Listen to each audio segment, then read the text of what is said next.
Hey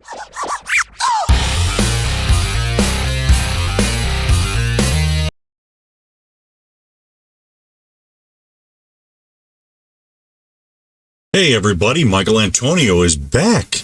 It's been quite a while, and I'm sorry that I haven't done a lot of videos in the last year at least. I mean, I have done a few, but it's been really scant. And I do apologize for that. A lot going on in my life, a lot of challenges, but I'm back because it's a very important time, as you know, in the world and in America. And I think that it's important that we show ourselves and have our voices heard as much as possible to let people know what we believe to be important right now. It is very critical. But another thing I wanted to talk about today is a very important person in this fight for truth and what is right. And that person is the social media delinquent.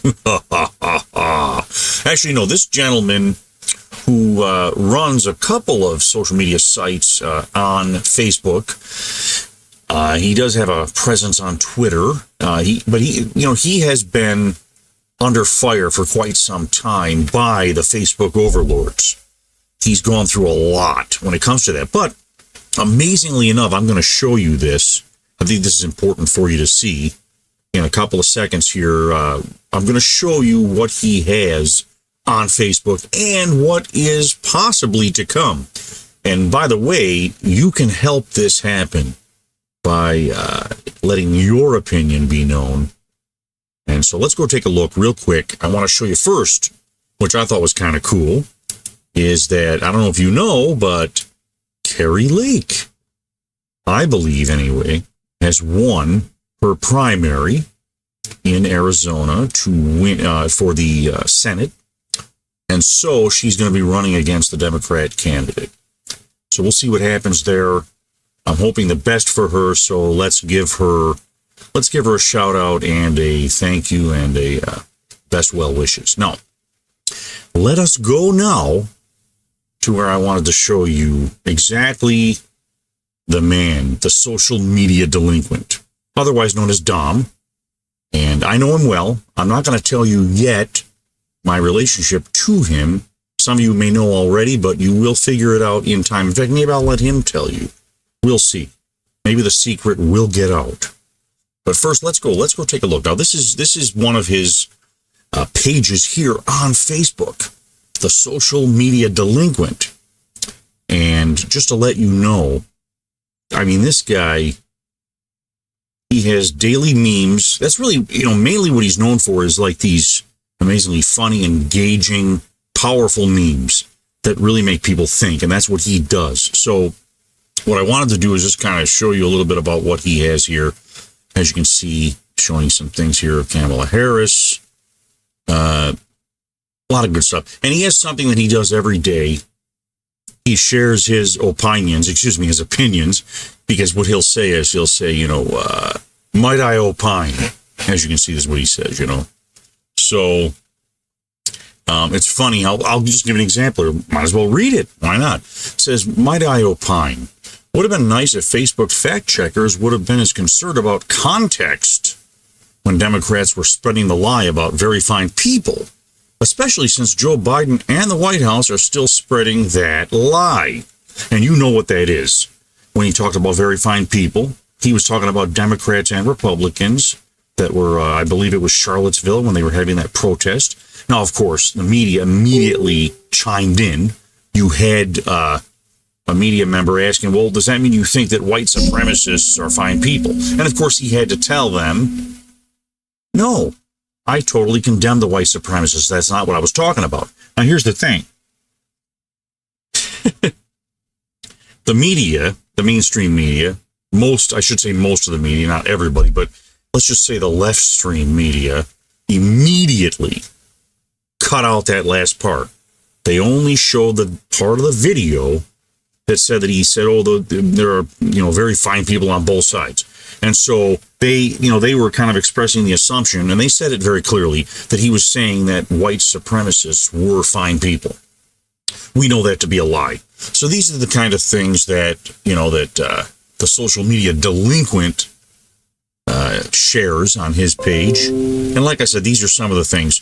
And he does have another page. And that other page is called The Red, Right, and You. Now, I, of course, have a presence on there as well. I'm one of the admins for Red, Right, and You. But as you can see, he does that. Now, these pages have quite a few people, followers on them. The Red, Right, and You has like 49,000. And I believe the Social Media Delinquent has, as it stands, 153,000 followers. Now, for somebody that has that kind of media presence, by no means is he Steven Crowder or Tim Pool. And, had paid, but he does have a presence and he has a good voice on here. And others have expressed their desire for him to take it a step further and to do a podcast.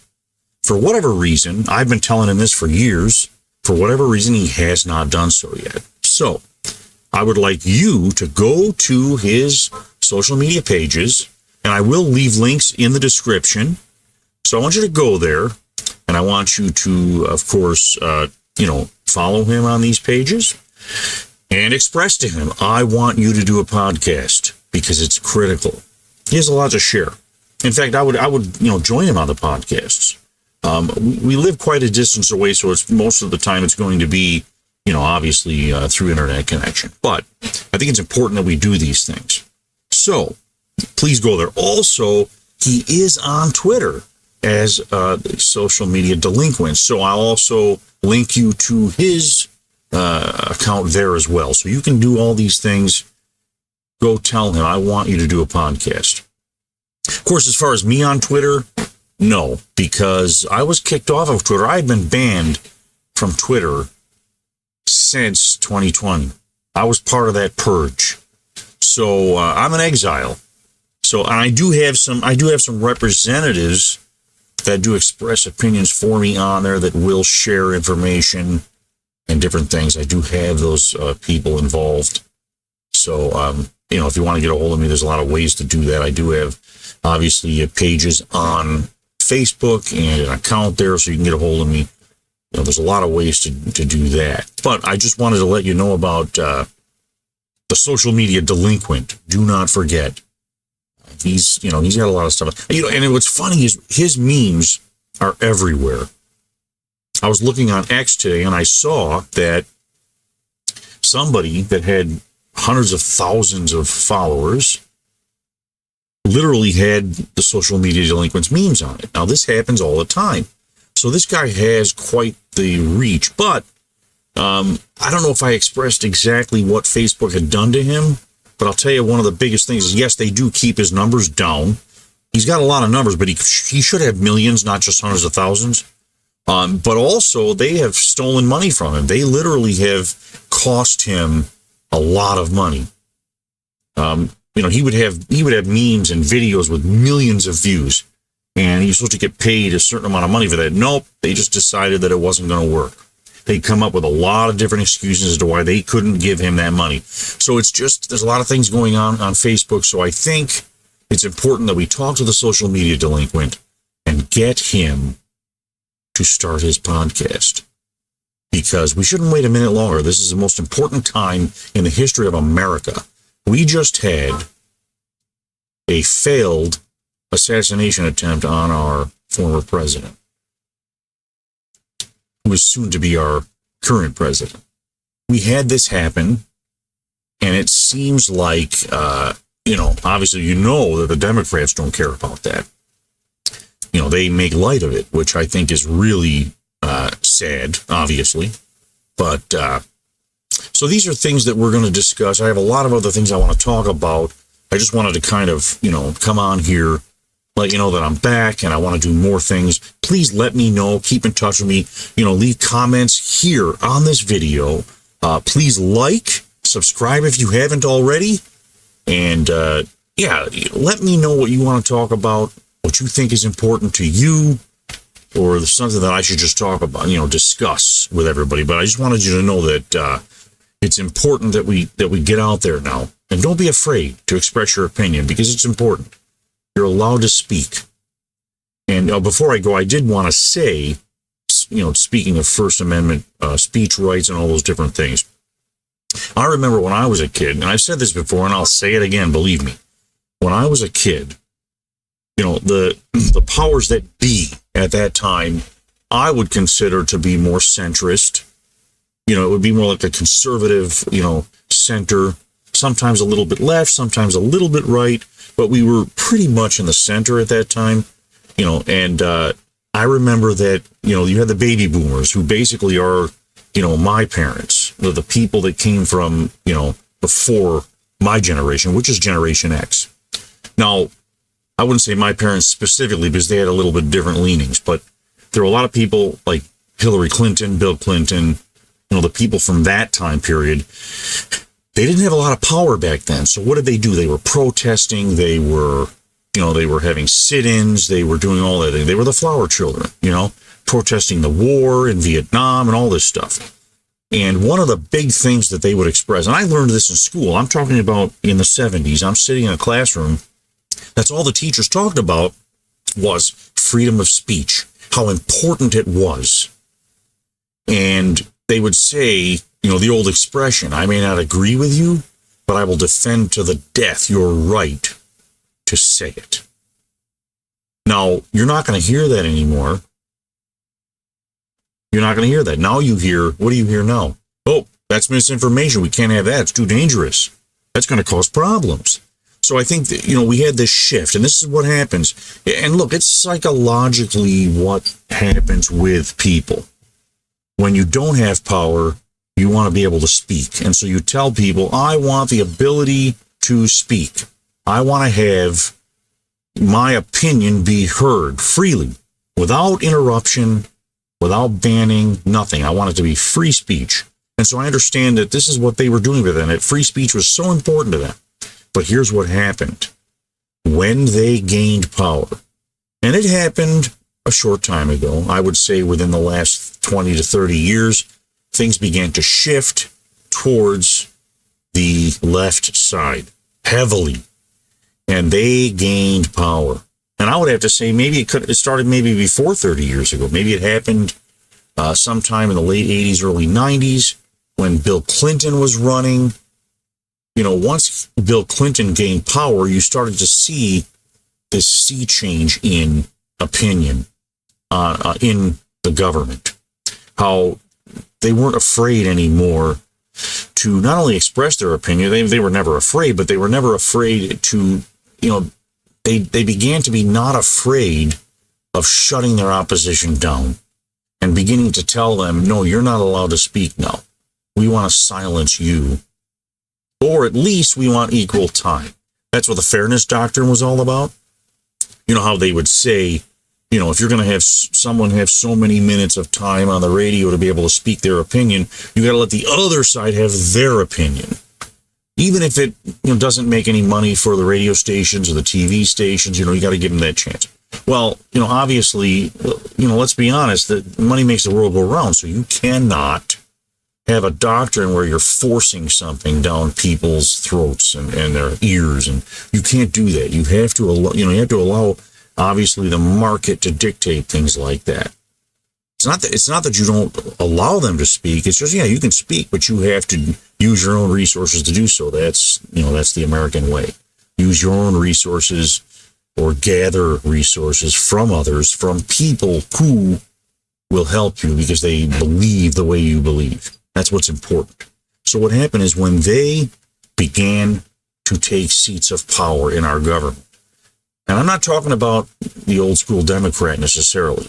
I'm talking about the Democrats of now. The modern day Marxists, they a lot of their belief systems come directly from the old Maoist and Leninist teachings. That's where they come from. And there was a man by the name of Saul Alinsky. Look that up. Google that one. Saul Alinsky was the one who helped these people gain their footing and get a foot in the door and do what they wanted to do. So now what are they doing? Instead of, freedom of speech, that's not important to them anymore. Why? Because they have a lot of power in our government. And not just the elected officials. See, they were very clever about this, sadly. what they would do is they would put unelected officials and unelected people in the recesses of some dark room in different government buildings and different places around the country. And these people are like a shadow government in a way. They run things, essentially. They do a lot of things that nobody knows about. And so they're very good at what they do, but they were never elected. But it doesn't matter to these people. These people want them there because they can get their agenda passed through. They can force people to do what they want them to do. They don't believe in free speech anymore. And this is the war that we're fighting right now. They don't believe in free speech. What they believe in is controlling our speech and our behavior. When you see on there, when they talk about misinformation, disinformation, fact-checking, all this stuff, this fact-checking stuff is not really, they're not doing it to get to the truth. They're doing it to shut you up.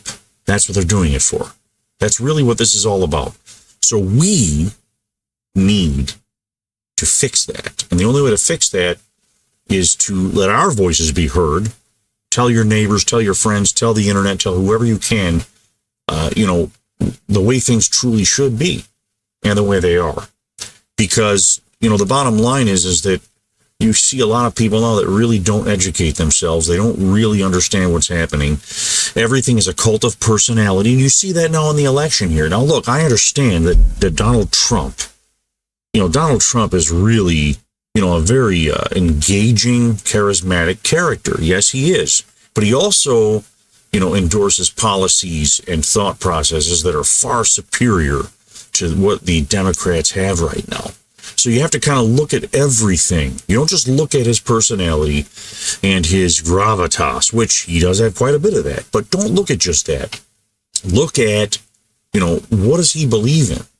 Is it better than what anybody else has to offer?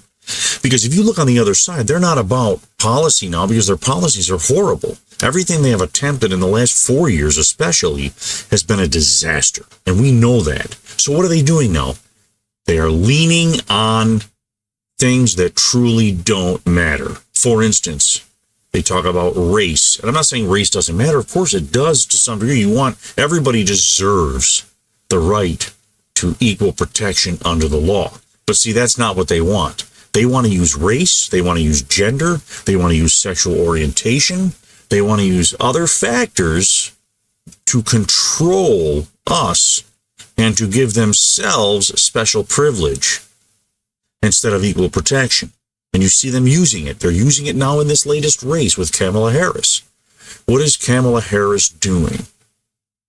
She's talking about what? She's talking about her race, her gender, and so are the Democrats. What are they saying? Oh, it's going to be historic. Even Hillary Clinton mentioned it today. This is going to be a historic election. Not only the first woman, but the first black woman. And we can get into that argument too, that, Kamala Harris isn't even really black. She is Indian. So all these things are just a bunch of nonsense that they spew out, but they want us to think that it's important. They tell you, oh, it's historic. Let's vote for the first woman president. Oh my goodness. While of course, behind the scenes, while we're not paying attention, they're letting millions of illegal aliens in here that's going to cause problems that we can't solve immediately. Things that have already been causing serious problems. So it's important that we understand how big this truly is. And you don't have to use insults, call people names, try to have this kind of rancor. Just talk about policy. Talk about what they are going to do to this country. I don't care about Kamala Harris's, skin color, nor do I care about her gender. None of those things matter. There are plenty of other women and women of color, by the way, who are more than qualified to be president. So it's not about that. It's not about that. So you know where we're going with this. I don't want to belabor this. I understand what is happening here, but we have to be on top of this. We cannot allow ourselves to be distracted by a lot of this other stuff. And look, I understand it's fun sometimes to get into these little things. It is fun. Don't get me wrong. But I think that we need to focus on what's important. Policy. And right now, Trump has superior policies.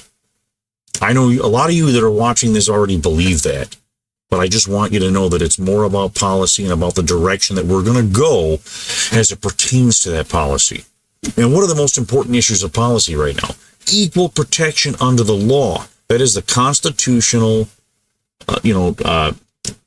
concept that is enumerated, I should say. Obviously, the Constitution doesn't give us rights. God gives us the rights. The Constitution merely expresses it, enumerates it in its documents. And we have to understand that that's what is important. Nothing else matters. Nothing else matters at all. These are critical times, and I think that we need to understand that we're in a ideological war against people that are taking no prisoners. They'll do whatever they have to do to get power and to maintain power. That's what they're doing right now. So what do? We fight it with the truth. We tell them we want equal protection. See, and so when you use arguments like that, equal protection, it's in some ways it's disarming, because what you're telling is, look, I want you to have the same rights that I have. But see, a lot of these people have been taught improperly, by the way, that equal protection means special privilege for certain people and certain groups. That's not equal protection. That is special illegal protections. They're illegal because once you give special privilege based on immutable characteristics, for instance, skin color, gender, sexual orientation, once you give special privilege based on those things, you have violated the Constitution. It's as simple as that. People deserve equal protection. And some people do deserve privilege, but it's based on what? Performance. For instance, if you're a veteran, if you served our country in a way that most people have not, I think you do deserve a little more respect than certain other people. Why? Because you put yourself in that position. That doesn't mean more rights. It just means a little more recognition, possibly a little more help when you're like a disabled vet. You deserve more help from the taxpayer because you have put yourself on the line for all of your fellow Americans.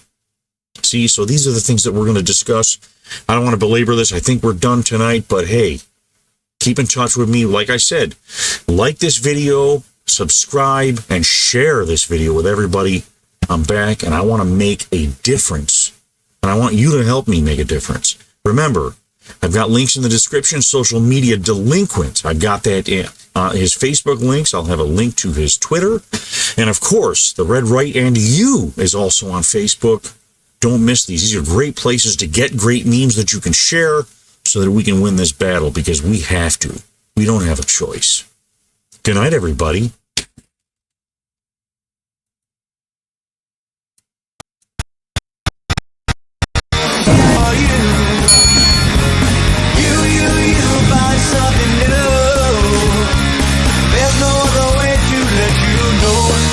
Time for you to go. Oh, yeah, yeah.